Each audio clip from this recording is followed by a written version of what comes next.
विद्या सिंह, प्रवक्ता रसायन विज्ञान, जिला शिक्षा एवं प्रशिक्षण संस्थान बुलंदशहर, आप सभी का स्वागत करती हूँ।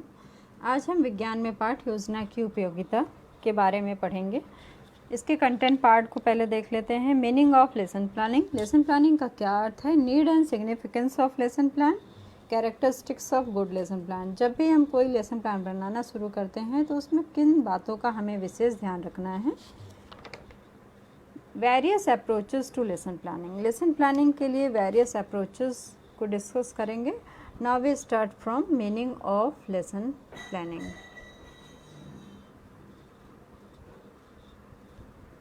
जिस प्रकार हम अपने दैनिक जीवन में किसी भी कार्य को सुनियोजित ढंग से करने, ससमय पूर्ण करने के लिए एक योजना तैयार करते हैं, उसी तरह किसी सब्जेक्ट में कोई टॉपिक पढ़ने के लिए एक फॉर्मेट तैयार करते हैं जिससे कि उसके सभी महत्वपूर्ण पहलुओं पर विशेष ध्यान दिया जा सके।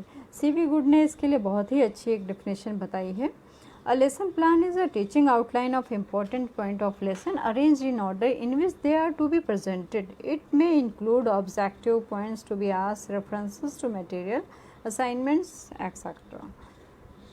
किसी भी सब्जेक्ट या टॉपिक को पढ़ाने के लिए एक रिटन फॉर्मेट तैयार करना ही लेसन प्लानिंग है। जब कोई टीचर अपने स्टूडेंट्स को पढ़ाने के लिए कंटेंट तैयार करता है तो वो सोचता है कि इसे स्टूडेंट को कैसे पढ़ाना है, क्या पढ़ाना है, किस तरह से टीचिंग इफ़ेक्टिव और सक्सेसफुल होगी, ये सोचना ही लेसन प्लानिंग है। Need and significance of lesson plan. कोई भी लेसन प्लान हम बना रहे हैं तो उसकी आवश्यकता, सिग्निफिकेंस क्या है, इसके बारे में डिस्कस करते हैं। Ascertaining the form. जब कोई सब्जेक्ट मैटर कोई टीचर स्टूडेंट्स के लिए तैयार करता है तो सबसे पहले स्टूडेंट्स के लेवल को ध्यान में रखना चाहिए। कितना समय किस यूनिट को देना है, कौन कौन से टीचिंग एड्स, टेक्निक्स उसमें यूज़ करनी है, मटेरियल एड क्या यूज़ करेंगे, ये सारी चीज़ें ध्यान में रखते हुए हमें एक ऑर्डर में, एक सीक्वेंस से अपने सब्जेक्ट मैटर को तैयार करना है। उसके बाद प्रेजेंटेशन के लिए जाना है। Previous knowledge. कोई भी लेसन प्लान बनाने से पहले हमें स्टूडेंट्स के प्रीवियस नॉलेज पे ध्यान देना है कि उन्हें पूर्व ज्ञान कितना है। जो सब्जेक्ट पढ़ा रहे हैं, जो कंटेंट हम पढ़ा रहे हैं, उसमें स्टूडेंट पहले से कितना जानता है, फिर हम अपने नवीन ज्ञान को उससे जोड़ते हुए उसे जोड़ेंगे, फिर अपने चैप्टर को, प्रेजेंटेशन को आगे बढ़ाएंगे। मोटिवेशन। मोटिवेशन का अर्थ क्या है? जब हम कोई भी शिक्षण बच्चे के साथ कर रहे होते हैं तो ये हमें उसको जो भी हम ज्ञान दे रहे हैं, शिक्षण कर रहे हैं जिस कंटेंट पार्ट का, हमें ये ध्यान देना है कि उससे कौन से लर्निंग आउटकम वो अचीव कर रहा है और अपनी लाइफ में वो किस तरह से उसको यूज़ कर रहा है, उसका एप्लीकेशन पार्ट अपने लाइफ में यूज़ कर पा रहा है या नहीं, और अपने वर्क के लिए वो मोटिवेट है कि नहीं, ये सारी चीज़ें ध्यान देनी हैं। Coordination. Lesson plan teaching activity और लर्निंग फॉर्म्स में एक कोरिलेशन डेवलप करना है। Appropriate utilization of time. कोई भी लेसन प्लान जब हम बनाते हैं तो बच्चे के स्तर को ध्यान में रखते हुए उसमें कौन कौन सी चीज़ें हम समाहित कर रहे हैं। जैसे कोई हम एक्सपेरिमेंट सपोज दैट करने जा रहे हैं तो बच्चों को सबसे पहले हमें बताना है कि ये एक्सपेरिमेंट है क्या, उसकी आवश्यकता क्या है, मैथडोलॉजी क्या है, एप्लीकेशन पार्ट क्या है। इस तरह से हमें सारी चीज़ों पे अलग अलग टाइम डिवाइड करते हुए अपना लेसन प्लान बनाना है, जिससे हमें ये पहले ही ध्यान रखना है कि किस पार्ट पे हमें ज़्यादा समय देना है, किस पार्ट पे कम समय देना है। Determination of emphasis. इसमें हमें ये ध्यान देना है कि जब हम कोई कंटेंट पार्ट ले रहे हैं उसकी किस यूनिट की आवश्यकता, सिग्निफिकेंस ज़्यादा है, किसकी कम है। जिसकी आवश्यकता ज़्यादा है हमें उस पर समय ज़्यादा देना है। हम अपने उद्देश्य के अकॉर्डिंग ही अपने लेसन प्लान में टाइम का डिवाइड करेंगे। सपोज दैट मैं इसके लिए एक एग्जांपल डाइजेशन का लेती हूँ। जैसे बच्चे को आप डाइजेशन पढ़ाने जा रहे हैं तो आप सबसे पहला पार्ट अपना डाइजेशन की डेफिनेशन रखेंगे। बच्चे से उसका पूर्व ज्ञान जानने का प्रयास करेंगे कि बच्चा पाचन क्रिया, डाइजेशन के बारे में क्या जानता है, उसके मन में क्या है कि किस तरह से ये डाइजेशन प्रोसेस होता है। हमारे बॉडी ऑर्गन्स में कौन कौन से ऑर्गन्स डाइजेशन में इम्पॉर्टेंट रोल प्ले कर रहे हैं और कहाँ से कौन से एंजाइम वर्क कर रहे हैं, कहाँ से कौन सा एसिड वर्क कर रहा है। ये सारी चीज़ें जब हम वन बाय वन लेंगे, लाइक डेफिनेशन हो गया, दैन बॉडी ऑर्गन कौन सा वर्क कर रहा है, दैन कहाँ से कौन सा एंजाइम निकल रहा है, ये इस तरह से हम सीक्वेंस में जब उसको एक ऑर्डर लगा के इस तरह से अपना लेसन प्लान डेवलप करेंगे तो वो ज़्यादा बेटर होगा। बच्चे बहुत ही आसानी से लेसन को समझ सकेंगे। प्रॉपर एटमॉस्फेयर का अर्थ ये है कि जब भी हम अपना लेसन प्लान डेवलप करते हैं तो हम ये ध्यान देते हैं कि शिक्षण अधिगम दो तरफा होना चाहिए, उसमें स्टूडेंट्स का भी पार्टिसिपेशन पूरा होना चाहिए। स्टूडेंट भी अपना पूरा रोल करे, हम भी रोल करें। जैसे बच्चे से हम पूर्व ज्ञान से संबंधित जब क्वेश्चन पूछते हैं तो बच्चे के मन मस्तिष्क में जो भी रहता है वो अपने पूर्व ज्ञान के अनुसार किसी भी क्वेश्चन का आंसर देने का प्रयास करता है।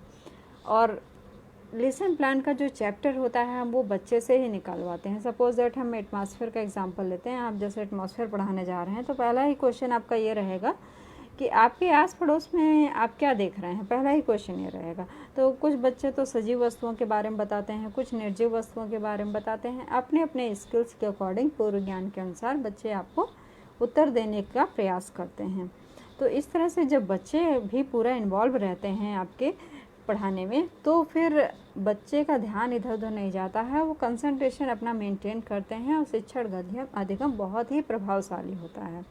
लिंकिंग ऑफ लेसन्स, जब हम अपने चैप्टर्स को एक एक यूनिट को लेते हुए चलते हैं तो फिर एक लिंकिंग डेवलप हो जाती है लेसन्स में वन बाय वन। लाइक पहला पार्ट आपका डिफिनेशन को लेकर हो गया, दैन मैथडोलॉजी हो गया, दैन एप्लीकेशन हो गया। इस तरह से डिवाइड करते हुए और एक एक यूनिट्स को, जैसे आपने डाइजेशन लिया, बॉडी पार्ट्स लिया, दैन एंजाइम्स लिए, एसिड्स वर्क लिए, तो इस तरह से एक एक यूनिट डेवलप हुई और आपका एक लेसन का लिंकिंग डेवलप हो रहा है। Now we talk about the characteristics of good lesson plan. Characteristics of good lesson plan का अर्थ ये है कि जब भी हम लेसन प्लान बनाने जा रहे हैं तो हमें किन बातों का विशेष ध्यान रखना है। पहली बात तो ये है, ऑब्जेक्टिव बेस्ड होना चाहिए आपका लेसन प्लान। पहले ही आपके लक्ष्य निर्धारित हो जाने चाहिए कि आप बच्चे को जो कंटेंट पार्ट देने जा रहे हैं उससे कौन कौन से लर्निंग आउटकम बच्चे के अंदर डेवलप होंगे और उसके बिहेवियर में क्या क्या चेंजेस होंगे और एप्लीकेशन पार्ट्स में वो अपने लाइफ में, अपने व्यवहारिक जीवन में उसे किस तरह से एप्लीकेशन के तौर पे वो यूज़ कर सकेगा उसे। Decision about appropriate material aid, जो मटेरियल एड हम यूज़ करते हैं ऐसा नहीं होना चाहिए कि बच्चे के अनुरूप ना हो। हमें बच्चे को ध्यान में रखते हुए मटेरियल एड यूज़ करना है। पहला प्रयास तो हमारा ये होना चाहिए कि जो मटेरियल एड हम यूज़ कर रहे हैं वो लाइव होना चाहिए। बच्चे अगर देख के उसको समझेंगे तो ज़्यादा ही बहुत अच्छे से देख सकते हैं, समझ सकते हैं। लाइक डिमॉन्स्ट्रेशन जब हम करते हैं तो बच्चे तुरंत एक्सपेरिमेंट हमारा देखते हैं और उसे समझने का प्रयास करते हैं। इसी तरह से लाइव मटेरियल एड बहुत अच्छा होता है और हमारे आसपास, एनवायरनमेंट के आसपास जितनी चीज़ें मौजूद हैं, अगर उससे हम अपना मटेरियल एड तैयार करें बच्चे के शिक्षण के अनुसार, उसके लेवल के अनुसार, तो वो सबसे बेस्ट होता है। बेस्ड ऑन प्रीवियस नॉलेज, बच्चे के पूर्व ज्ञान के अनुसार ही हमारा लेसन प्लान डेवलप होना चाहिए। पहले हमें बच्चे का पूर्व ज्ञान जानने का प्रयास करना चाहिए कि वो अपने कक्षा के अनुसार उसको पूर्व ज्ञान कितना है। सारे बच्चों को सारा ज्ञान नहीं होता है, अपने अपने स्किल्स के अकॉर्डिंग बच्चे इनटेक करते हैं। हमें ये भी देखना है कि बच्चों का स्तर क्या है। डिवाइडेड इनटू यूनिट्स, जो लेसन प्लान हम डेवलप कर रहे हैं पहला प्रयास हमारा यही होना चाहिए कि उसको यूनिट्स में डिवाइड करके हम बच्चे को समझाने का प्रयास करें। जब छोटे छोटे यूनिट्स में डिवाइड होता है तो समझने में बहुत ही आसानी होती है।